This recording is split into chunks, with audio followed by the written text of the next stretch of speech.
ভোটারদের বাড়ি বাড়ি গিয়ে ফর্ম পূরণের কাজ যখন শেষ পর্যায়ে তখনই উঠেছে নানা অভিযোগ। মৃত ভোটারের নামেও ফর্ম পূরণ হয়েছে। এসব তথ্য ইতিমধ্যে নির্বাচন কমিশনের কাছে পৌঁছেছে। সমস্ত তথ্য যাচাই বাছাই করে খসড়া তালিকা প্রকাশের আগে কারা বাদ পড়বেন এবং কারা তালিকায় থাকবেন তা স্পষ্ট জানিয়ে দিয়েছে কমিশন। কাদের নাম বাদ যাবে?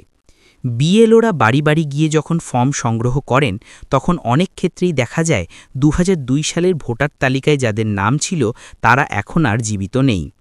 কমিশন এই ধরনের নামগুলো বাতিল করে একটি আলাদা তালিকা প্রকাশ করবে। যারা 2025 সালের তালিকায় আছেন কিন্তু বাড়ি গিয়েও তাদের খুঁজে পাওয়া যায়নি, তাদের নামও বাদ যাবে। যাদের নাম দু জায়গায় রয়েছে তাদের নাম অবশ্যই বাতিল হবে।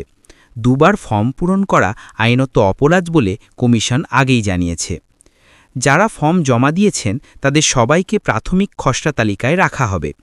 আগামী 9 ডিসেম্বর বুথ, এসডিও-বিডিও অফিস এবং কমিশনের ওয়েবসাইটে এই তালিকা প্রকাশ করা হবে। প্রতিটি বুথের বাইরে ভোটারের সংখ্যাও লাগানো থাকবে। সাধারণভাবে এক একটি বুথে 1200-র বেশি ভোটার থাকা উচিত নয় বলে নির্দেশ দেওয়া হয়েছে। কারা হিয়ারিংয়ে ডাক পাবেন? 9 ডিসেম্বরের পর শুরু হবে যাচাই বাছাই প্রক্রিয়া।